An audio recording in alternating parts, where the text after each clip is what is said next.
everyone, my name is HaylieDaylie, and welcome to the 2016 Daily Game Awards. Now, it's that time of the year where we discuss all the good, the bad, and the games that haven't even been released yet. In this video, we will be discussing the good games of 2016. Now, I have a new system that I have created to help rank the games and how I enjoy them. It's called the Wafers system. I'm very proud of it. I put a lot of effort into it. I'll explain somewhere on the screen what the Wafers system is, and you can see that. It'll be right in your face now. Enjoy it.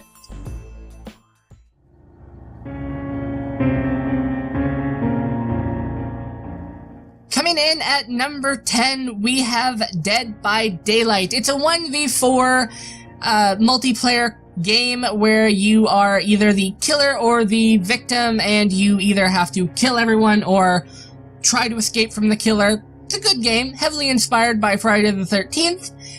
Not actually the Friday the 13th game. I thought that maybe the game had a rename due to the fact that maybe it lost its license or something, but no, it's a completely separate game, and I think the Friday the 13th game is out now, but I completely forgot about it because I was too focused on this game. Good graphics, no story to it. It's just a base game, just a multiplayer heavy, which I normally don't enjoy those kind of games. But this was fun, mostly because I had friends that brought me into the game. It was fun. I only played about 4 hours. It's not really good if you have a poor internet connection like myself, but there's tons of replayability.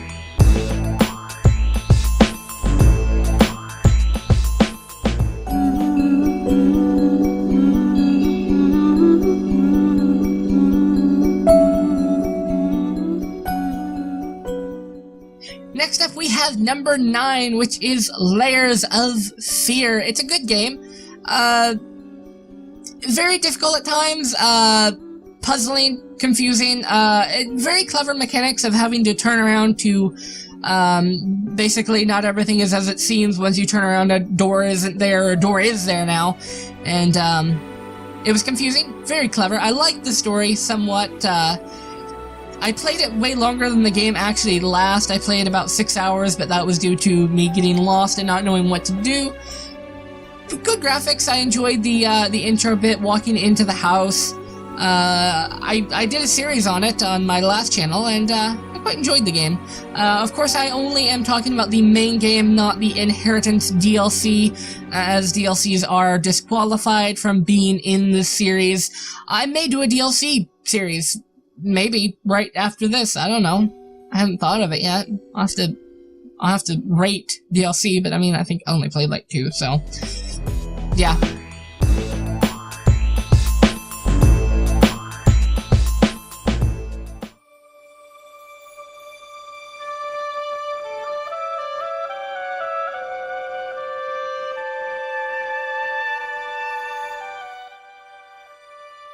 In at number 8, we have Owlboy, a game that I wish I could have spent a lot more time than I did with it. I only had about an hour of playtime in it, and I think I am including the demo in that. Great demo. I haven't got to play the main game much, due to the fact that it came out right when I stopped playing games for the rest of the year.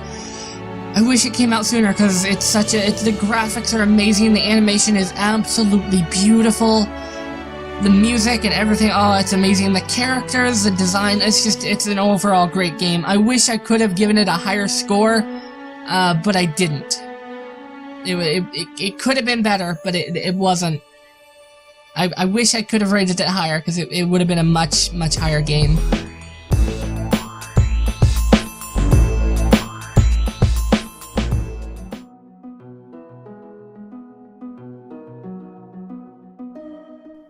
Coming up at number 7, we have Stardew Valley, another game that I wish I put more time into, but I didn't.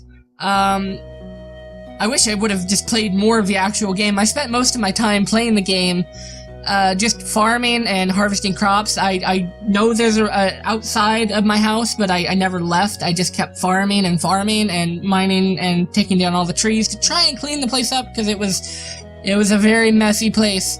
So I treated it more of a Minecraft game than more of the social interaction, Harvest Moon, talk to everyone kind of stuff. It definitely is a spiritual successor to the Harvest Moon series and fits nicely in there. Beautiful art style, quite like the characters of what little I played with them. I think there's like a system where you can actually start, like you can have relationships with the characters, but I was too busy mining and chopping down trees. It's an important aspect of gameplay.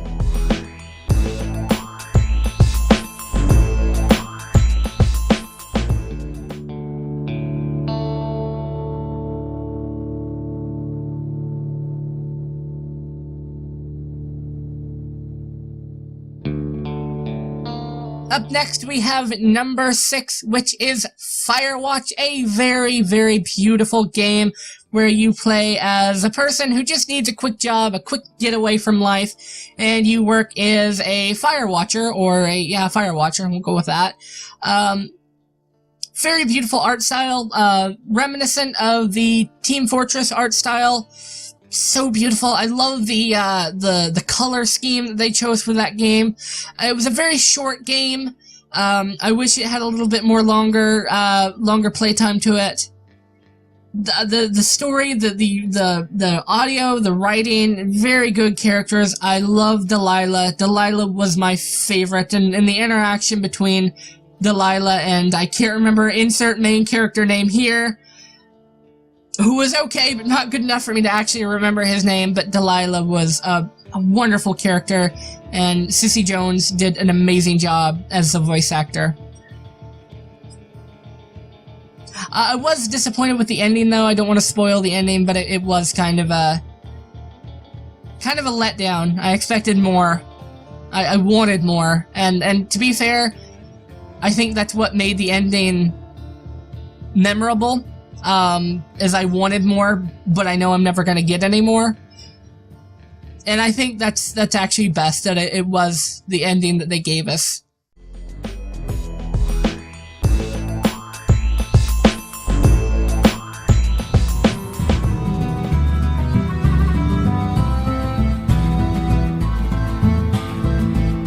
Alright, at the halfway point now, we have number 5, which is Slime Rancher. I didn't actually realize this game came out in 2016. I thought it came out last year, but it was properly released in 2016. And it's a fun game. I like the art style, very cute. I love the slimes, being able to farm them, and technically it might be slime slavery. They are technically slime prisoners, but we're not going to focus on that. It's farming. It's they're treated with respect when I throw them into a slime pit. It is slime slavery. Well, that's what it is. We're just gonna ignore it. Great game. I spent many hours with it. I love the backpack. Whenever I play the game, it reminds me so much of the Ghost Hunters Proton Pack, and typically when I do that, I roleplay as a Ghost Hunter, and I'm using the backpack on the slimes, and I'm just bringing them into the air, and I have fun with that. I'm normal.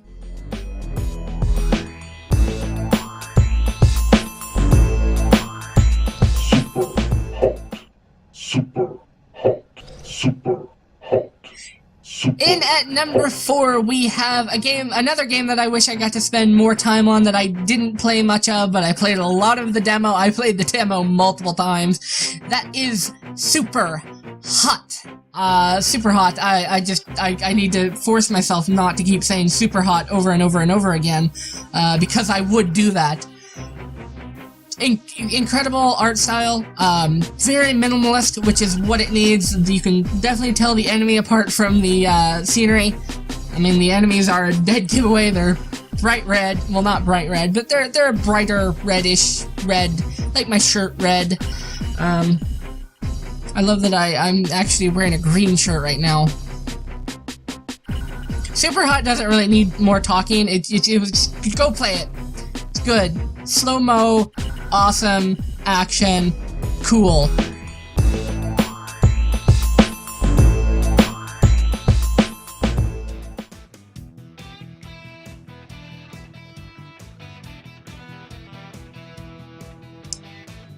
Number 3 is a game that I have spent most of my time playing, and I actually started to do a series of it when before I did my reboot this last time.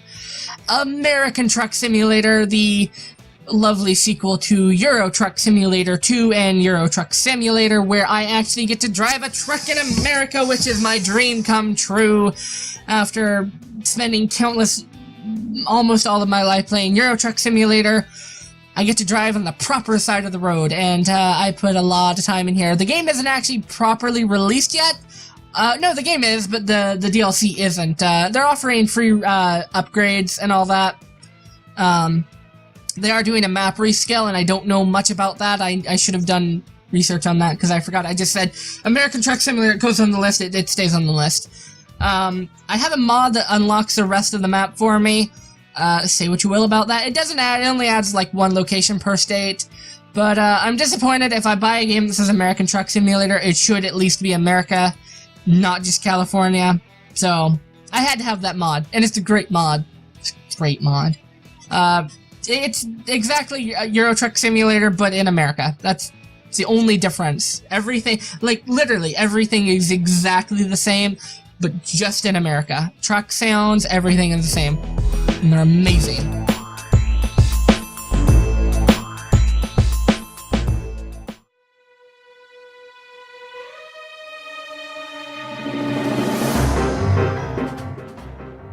Number 2 is a game that is pretty much all that I played this year. It sucked my life up. And that game would be Factorio. Oh, I love Factorio. I love Buildcraft, the mod in Minecraft. And when I saw a game that was built around the machinery mods in Minecraft, I immediately had to get the game. It was a miracle sent down from above. I don't know how to describe the game. Beautiful art style. Okay sounds. The sounds aren't my favorite. The enemies are a pain when I get around them. And I've never finished the game. I don't know how long and how far away from finishing the game is. But just trying to build up a factory just to be able to build up more factories. The research factory is what I was last working on. And as soon as I got my research factory working, I had to build up more to my resource factory so that I could have the different resource factory things. And I got upset because I didn't know how to build my second factory. Oh, there's so many factories. But that's why the game is called Factorio.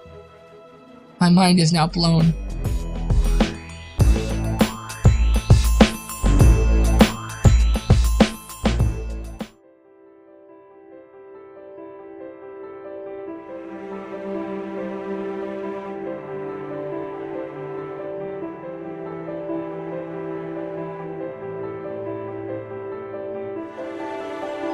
And finally, at number 1 is a game that I thought came out years ago, but actually properly released in 2016. That was a big theme this year. Is all the early access games finally was properly released, and I could put those onto my list.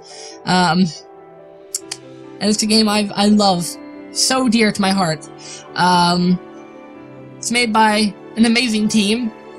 It was made by the same developers that, well, not the same developers, but it was published by the same people who published Stardew Valley, so that might give you a hint.